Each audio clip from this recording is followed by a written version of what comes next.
یه روز که از خواب بیدار شدم و ساعتمو خاموش کردم که زنگ نزنه، یادم افتاد که قراره پس فردا برم مسافرت، اونم یه جای خوب و خوش آب و هوا. اما یه مشکل داشتم، اونم این که چمدون ندارم و این مشکل بزرگیه. رفتم یه سرچ کردم ببینم از کجا میشه چمدون گرفت. اولین جایی که دیدم اسمش چمدانکده بود. چه پیج خوبی داره، چه پستایی داره. عکساشو بررسی کردم، عکسای خوبی داشت، مدلای خوبی داشت و مدلایی که خیلی برام جذاب بود. توضیحات چمدون‌ها رو ویدیو داشتن و کامل نگاه کردم. خیلی خوشم اومد از توضیحاتشون.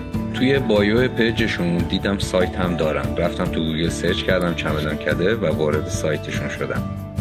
مدل‌ها رو دیدم و بررسی کردم، باز عکساشون رو دیدم، تعریف و توضیح در مورد چمدون‌ها، انگار که توی فروشگاه حضوری بودم. گفتم حالا که وقت دارم برم یه سری بهشون بزنم. زدم تو گوگل مپ لوکیشنشون رو پیدا کنم و مدل ها رو از نزدیک بتونم ببینم. توی گوگل مپ که بررسی کردم دیدم یه شعبه اطلس مال نیاوران دارن و یه شعبه میدون انقلاب. چه اسمای قشنگی هم داشت، چمدانکده اطلس مال و چمدانکده سانترال.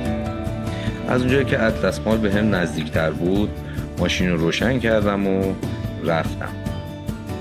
وارد پارکینگ شدم. چه پارکینگ خوب و بزرگ و جذابی داشت. ماشینمو پارک کردم و رفتم سوار آسانسور شدم و دم ورودی پرسیدم که چمدانکده کجاست. راهنماییم کردن، از پله‌ها رفتم بالا، وارد شدم و باز از انتظامات پرسیدم که پلاک 3090 کجاست.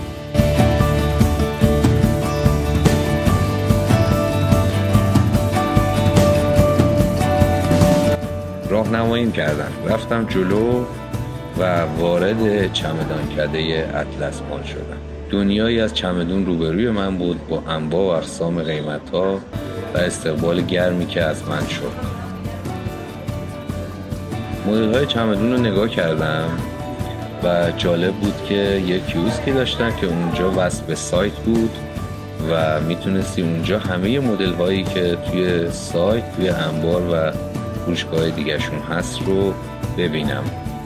جالب، اونایی که میدیدم توی فروشگاه موجود بودن عکسشون کاملا شبیه خودشون بود.